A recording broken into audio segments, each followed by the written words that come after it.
Satu,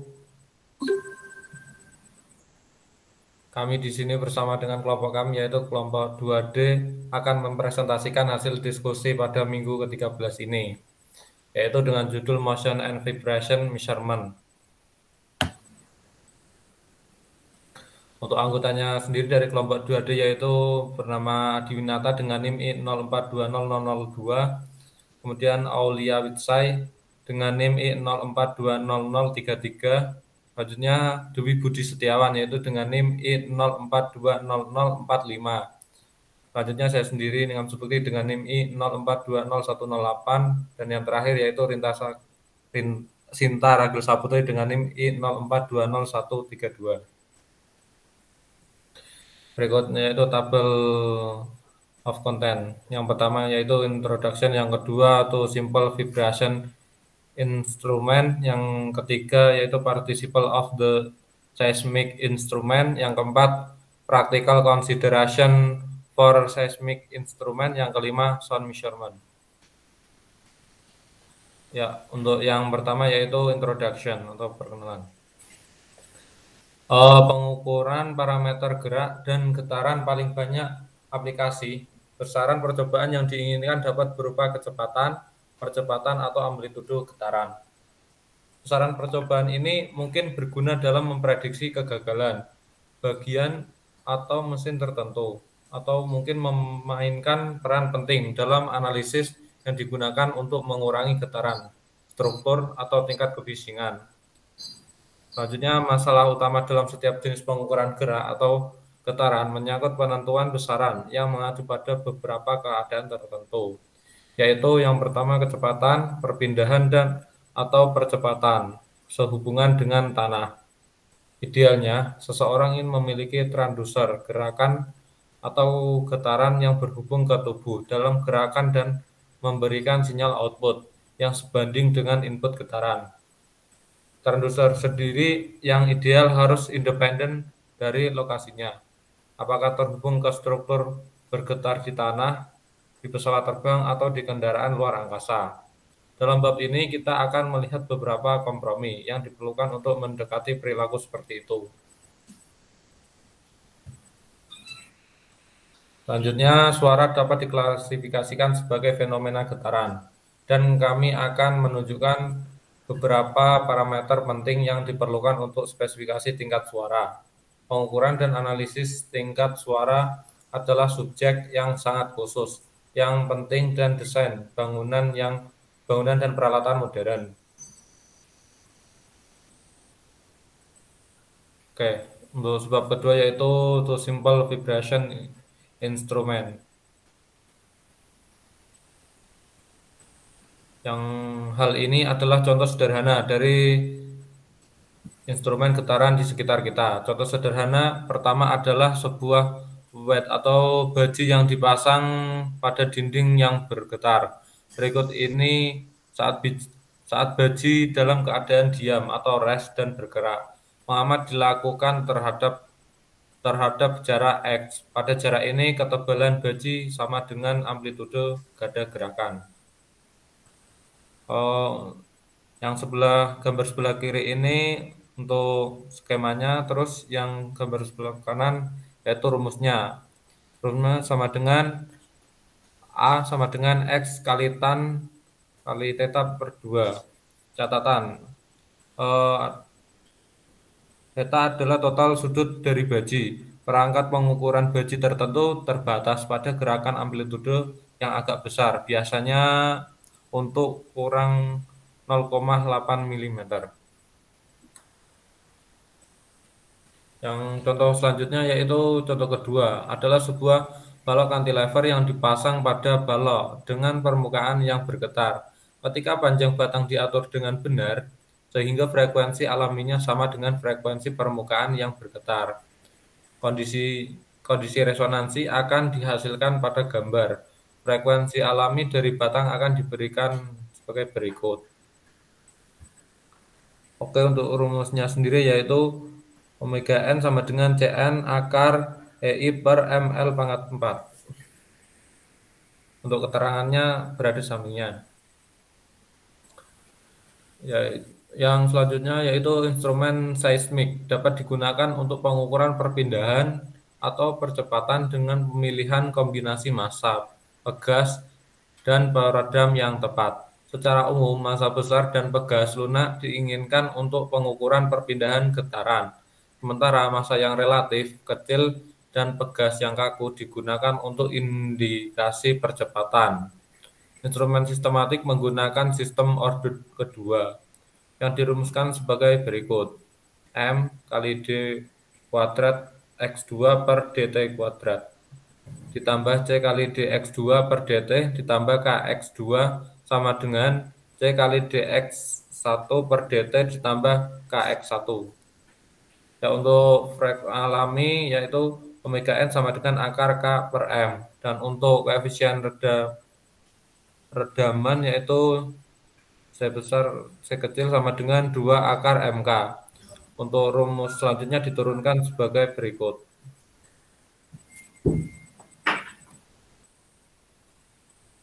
Berikut adalah skema dari percepatan untuk yang gambar A serta yang gambar keduanya itu perpindahan. Oke, selanjutnya akan dilanjutkan oleh teman saya.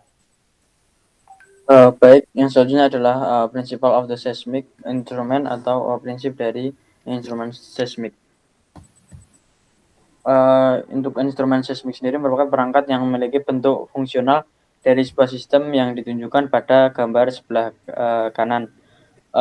Untuk massa terhubung melalui pegas paralel ya dan pengaturan peredam ke rumah bingkai. Bingkai ini kemudian dihubungkan ke sumber getaran yang karakteristiknya harus diukur. Massa cenderung tetap pada posisi spasialnya sehingga gerak vibrasi dicatat sebagai perpindahan relatif antara massa dan bingkai rumahan.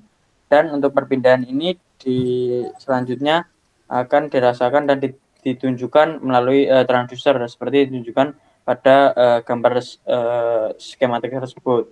Untuk instrumen seismik sendiri dapat digunakan untuk mengukur perpindahan atau percepatan dengan pemilihan kombinasi massa, pegas, dan peredam yang tepat. Secara umum, massa besar dan pegas lunak diinginkan untuk pengukuran perbedaan getaran, sementara massa yang relatif kecil dan pegas kaku digunakan untuk indikasi akselerasi. Next. Untuk skematiknya, untuk dari instrumen seismik dapat dilihat pada gambar sebelah kiri. Langsung next. Selanjutnya dengan menggunakan hukum 2 Newton tentang gerak, dapatkan rumus sebagai berikut, yaitu M d kuadrat X2 per dt kuadrat plus C dx2 per dt plus kx2 sama dengan C dx1 per dt plus kx1, di mana x1 ada sama dengan x0 cos omega 1 t, dan di mana diasumsikan bahwa gaya redaman sebanding dengan kecepatan. Kemudian ketika untuk mendapatkan ekspresi dari perpindahan relatif X2 min X1 dalam hal gerakan dapat dilihat pada rumus D kuadrat X2 per dt kuadrat plus C plus C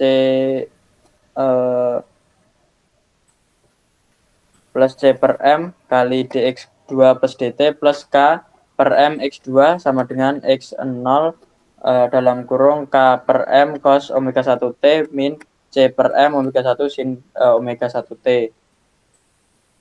Dan selanjutnya untuk mendapatkan ekspresi perpindahan relatif X2 min X1 dalam gerakan perpindahan relatif yang terdeteksi oleh transducer akan ditunjukkan pada gambar. Untuk rumusnya sebagai berikut. Untuk X2 dan X2 min X1-nya. Next. Kemudian untuk frekuensi gerakan dalam keadaan lunak sama dengan frekuensi dari gerakan yang terkesan pada amplitudenya.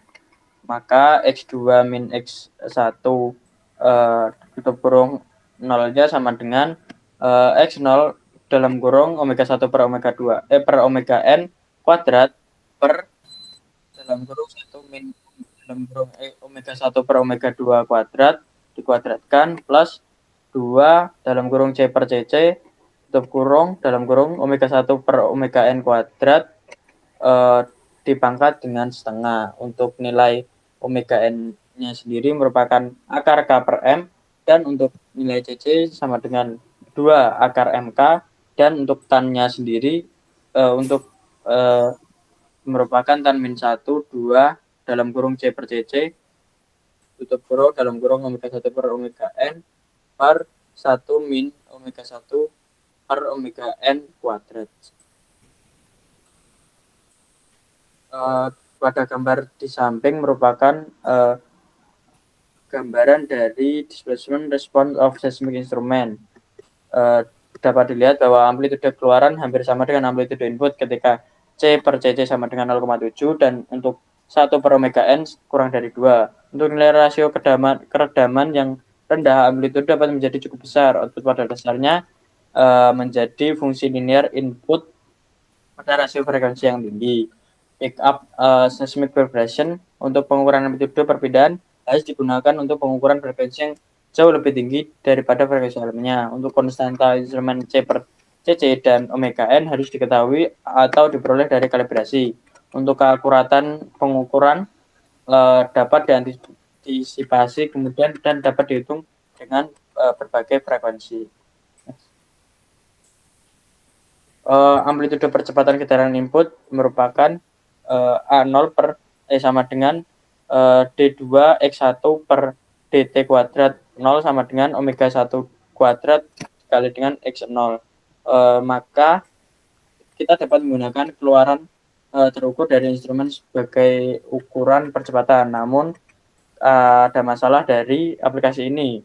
Pada persamaan tersebut, istilah dalam kurung adalah salah satu yang mengatur linearitas dari respons percepatan, karena omega N diperbaiki untuk instrumen tertentu, sehingga untuk X2 min X1 0 omega N kuadrat per A0 dibandingkan dengan omega 1 per omega N.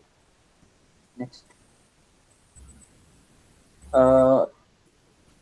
Gambar berikut merupakan kurva dari respon percepatan dari instrumen seismik terhadap input harmoni dari frekuensi omega 1, di mana untuk A merupakan linear, B semilog, dan C adalah log koordinat.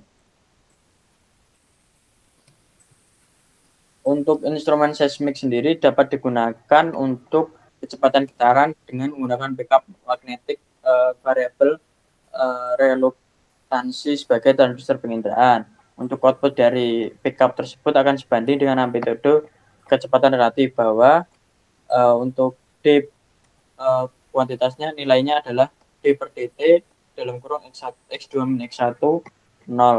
Untuk respon transient instrumen seismik diatur sebagai sebagian oleh istilah peluruan eksponensial. Konstanta waktu untuk istilah ini dapat diambil sebagai T sama dengan 2M per C atau dalam frekuensi alami, dan untuk rasio redaman kritisnya T sama dengan 1 per omega N dalam kurung C per CC. Untuk respon transient spesifik dari sistem instrumen seismik juga merupakan fungsi dari jenis sinyal input, yaitu apakah fungsi langkah, fungsi harmonik, dan fungsi amplitude. Linearitas transducer getaran dengan demikian dipengaruhi oleh rasio frekuensi yang diperlukan untuk respon linearnya. Desain transducer untuk karakter respon tertentu harus melibatkan kompromi antara dua efek tersebut, dikombinasikan dengan suatu pertimbangan sensitivitas transducer dan penginderaan, perbedaan, dan karakteristik respon transientnya. Untuk bab selanjutnya akan dijelaskan oleh teman saya. Oke, lalu sebab 4, practical consideration for seismic instrument. Next. Nah, dalam gambar 11.7 di bawah diilustrasikan alat seismik dengan voltage divider potentiometer untuk merasakan perpindahan yang relatif antara rangka dan massa seismik. Untuk memberikan rekaman bagi sistem, kasus instrumen mungkin diisi dengan cairan kental yang akan berinteraksi terus-menerus dengan bingkai dan massa. Karena massa yang relatif besar dari potensiometer, sistem tersebut memiliki frekuensi alami yang agak rendah, kurang dari 100 Hz. Dan dengan demikian, terbatas pada pengukuran percepatan pada frekuensi kurang dari 50 Hz. Next. Transformator differential linear atau LVDT menawarkan cara lain yang mudah untuk mengukur pergerakan relatif antara massa seismik dan housing accelerometer. Alat tersebut memiliki frekuensi alam yang lebih tinggi daripada potensiometer, yaitu sebesar 270 hingga 300 Hz. Tetapi masih terbatas pada aplikasi dengan persyaratan respon frekuensinya rendah. Namun, transformator ini memiliki daya tahan yang jauh lebih rendah terhadap gerakan daripada potensiometer dan mampu melakukan resolusi yang lebih baik. Selain itu, akselerometer seismik yang menggunakan LVDT dapat jauh lebih ringan daripada menggunakan potensiometer. Next. Nah, perhatikan gambar 11.8 di bawah. Massa seismik dipasang pada cantilever beam.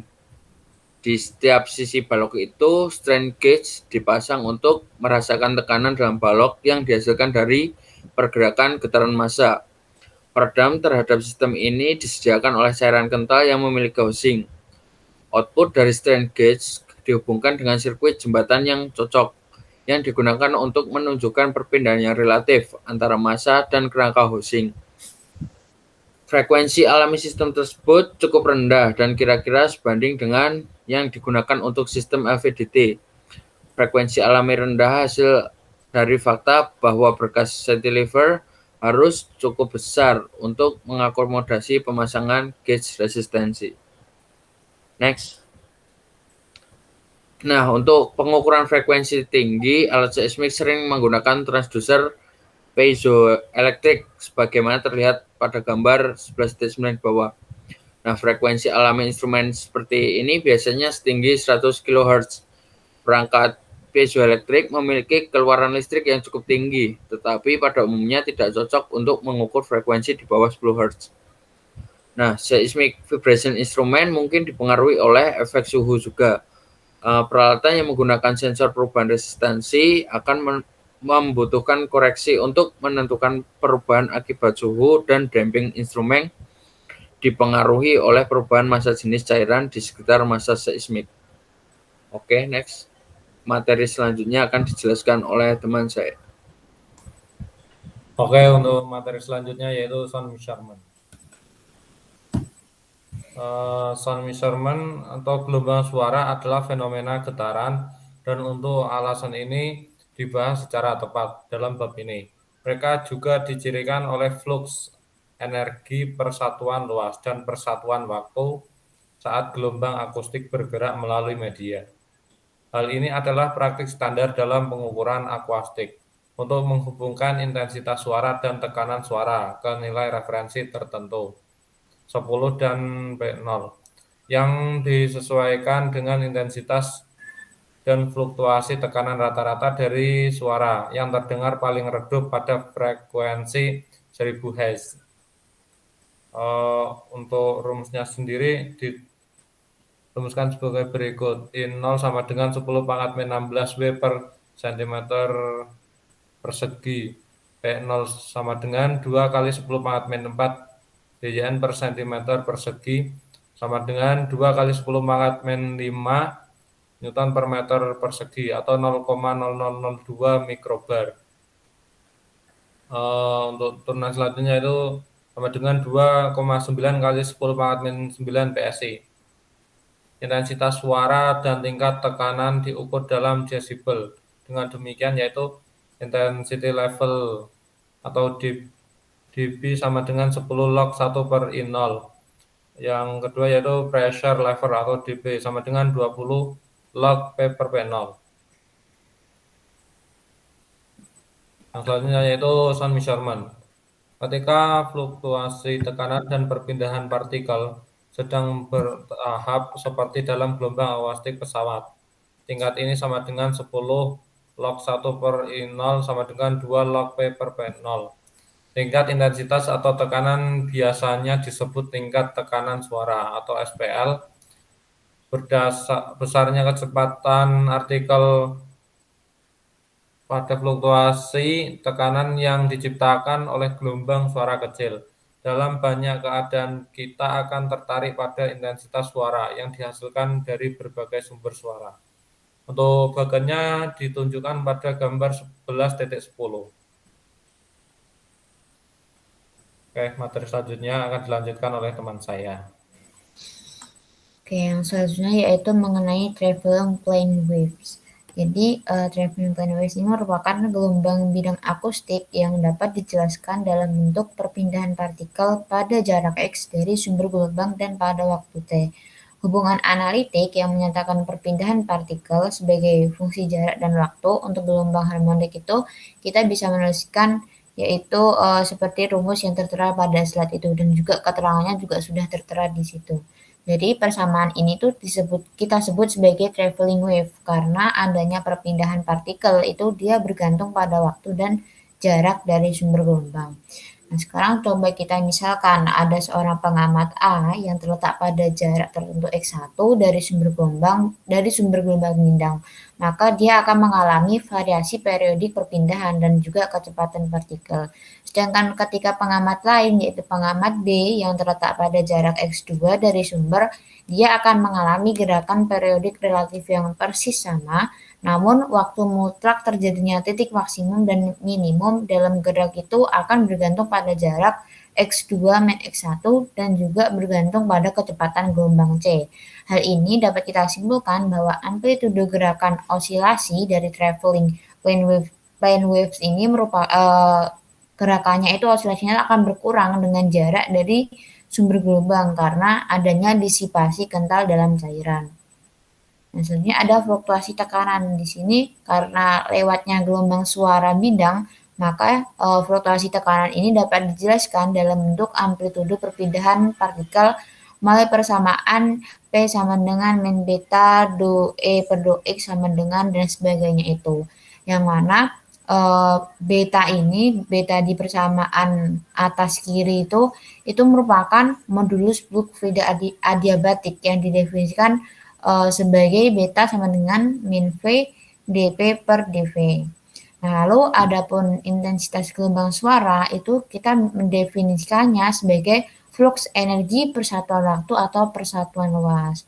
Nah, sedangkan beberapa persamaan ekuivalen untuk intensitas gelombang suara itu dapat kita lihat pada persamaan yang ada di bawah itu, yang I sama dengan setengah PA kali C kali EM kuadrat dan sebagainya itu, yang mana keterangannya juga sudah tertera di sampingnya.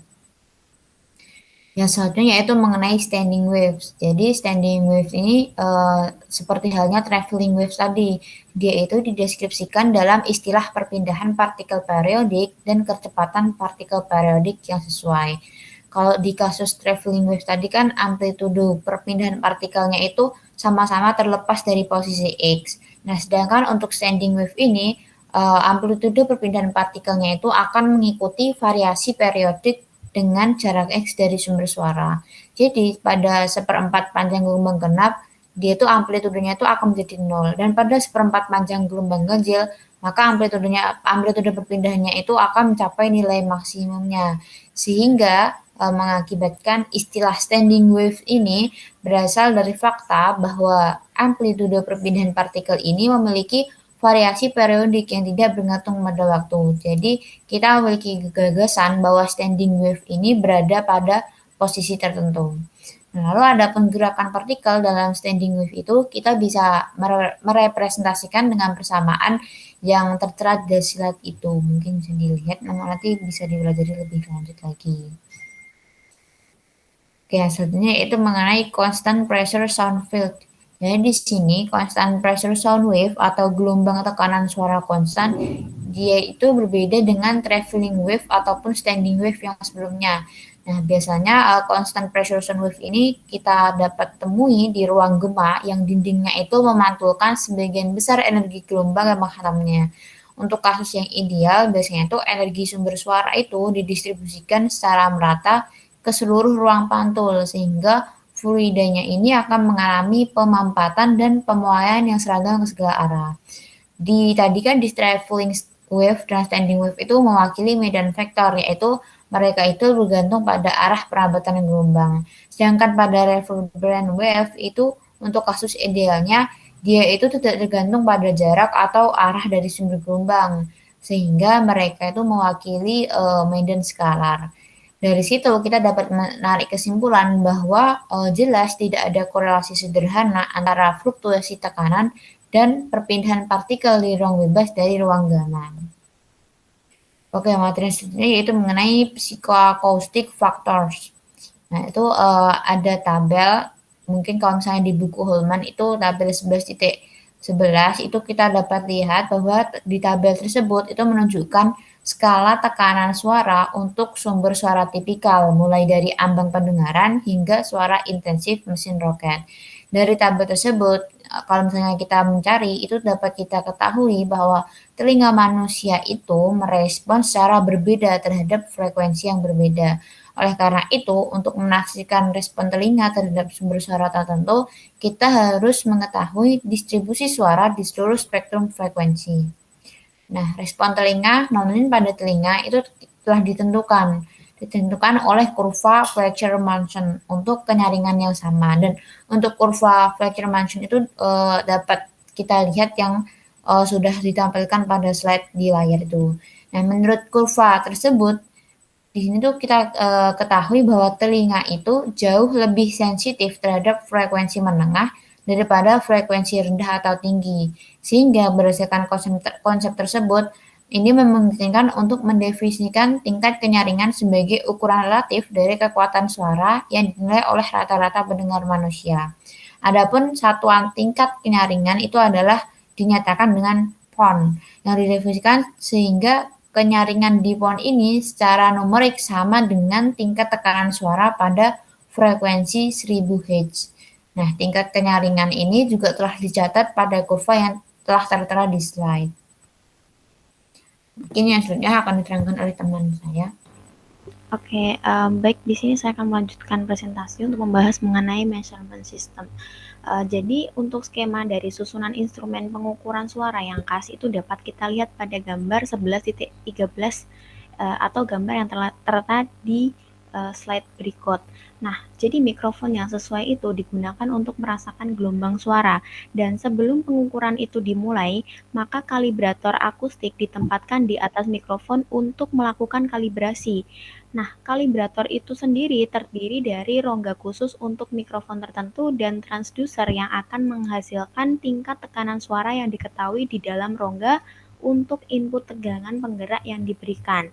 Nah, kemudian respon mikrofon terhadap sinyal kalibrasi itu dicatat pada sound level meter, dan dengan demikian akan memberikan tingkat referensi untuk digunakan dalam membandingkan sinyal yang dihasilkan oleh medan suara yang tidak diketahui. Next. Nah, dalam praktiknya, mikrofon itu dapat dipasang secara langsung pada sound level meter atau dipisahkan dengan kabel penghubung untuk mengakomodasi beberapa tujuan pengukuran tertentu. Dan untuk skema dari sound level meter itu sendiri dapat kita lihat pada gambar 11.14 atau gambar yang tertera pada slide yang ditunjukkan ini. Jadi, sebuah input amplifier menguatkan sinyal yang memberi makan saklar atenuator yang mungkin bervariasi dalam rangka 10 desibel, dan sinyal kemudian diperkuat lebih lanjut, dan 3 jaringan pembobotan standar itu memodifikasi sinyal sesuai dengan perkiraan kontur kenyaringan standar. Next. Dan untuk karakteristik respon frekuensi dari jaringan tadi itu dapat kita lihat pada gambar 11.15 atau gambar yang sudah ditampilkan pada slide ini, di mana skala A di sini itu mendekati kontur 40 volt dan digunakan untuk level di bawah 55 desibel. Kemudian untuk skala B itu mendekati kontur 70 volt dan digunakan untuk level antara 55 dan 85 desibel. Dan untuk yang terakhir yaitu skala C itu digunakan di atas 85 desibel dan memberikan kurva respon yang cukup datar. Nah, Keluaran dari jaringan pembobot itu diamati pada meteran penunjuk mandiri atau direkam dengan beberapa jenis perangkat digital eksternal. Dengan kita periksa kurva A, itu kita bisa temukan bahwa itu melemahkan sinyal sekitar 54 desibel pada frekuensi 20 Hz yang sesuai dengan peningkatan 54 desibel yang diperlukan dalam kurva 40 volt untuk menyebabkan sinyal 20 Hz menjadi terdengar sekeras sinyal 1000 Hz, dan perilaku serupa itu terbukti untuk kurva B dalam mendekati kurva 55 volt. Next. Nah, seluruh spektrum suara itu penting karena pengaruh frekuensi yang berbeda pada respon manusia. Dan untuk alasan ini, maka keluaran pengukur tingkat suara biasanya diumpankan ke penganalisis picta octave, yang merupakan instrumen yang berisi amplifier dan rangkaian filter standar serta rangkaian pengukur penunjuk untuk mengukur kekuatan sinyal di setiap pita sandi filter. Dan untuk passband oktav standar itu dapat kita lihat pada tabel 11.2 yang sudah disediakan pada gambar di slide. Next. Materi berikutnya yaitu Acoustic Properties of Materials. Jadi salah satu tujuan penting dari pengukuran akustik itu merupakan spesifikasi sifat penyerapan suara bahan. Dengan informasi yang tersedia, maka insinyur akustik kemudian dapat memilih bahan yang tepat untuk mencapai tujuan lingkungan dalam pengendalian kebisingan atau desain arsitektur. Ada banyak faktor yang rumit yang harus dipertimbangkan dalam pemilihan bahan insulasi suara, dan kita hanya membahas 2 parameter yang menjadi perhatian bersama. Untuk koefisien penyerapan suara itu didefinisikan oleh alfa bar sama dengan energi suara yang diserap dibagi dengan insiden energi suara di permukaan, sesuai dengan persamaan yang sudah tertera di gambar di slide. Nah, untuk koefisien penyerapan itu sangat bergantung pada frekuensi yang dipengaruhi oleh faktor-faktor seperti porositas permukaan, ketebalan material, kekakuan material, dan lain sebagainya. Dan untuk gambar 11.16 yang tertera pada gambar di slide itu mengilustrasikan ketergantungan frekuensi untuk suara berpori yang khas. Next.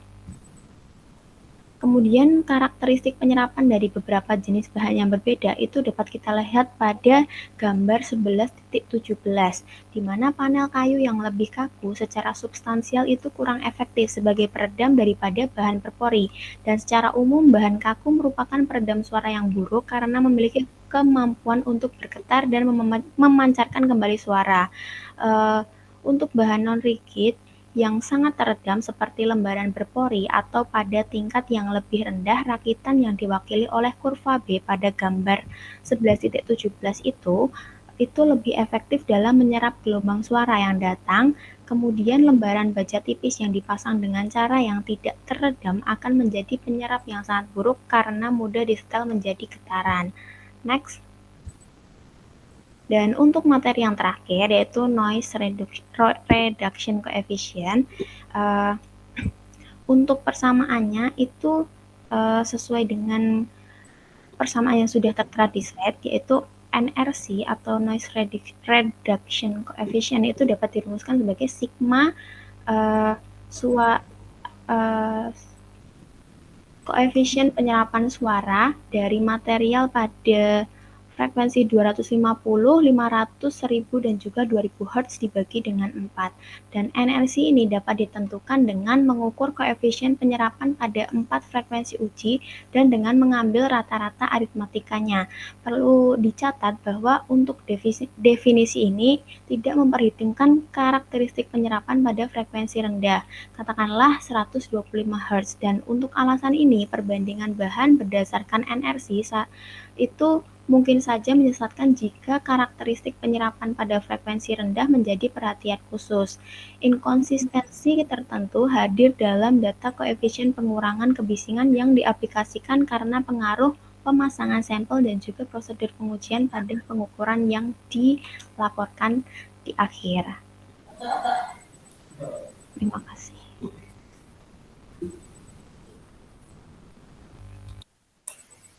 Sekian presentasi dari kelompok kami. Bila ada kesalahan, Wassalamualaikum warahmatullahi wabarakatuh. Waalaikumsalam. Waalaikumsalam warahmatullahi wabarakatuh. Wabarakatuh.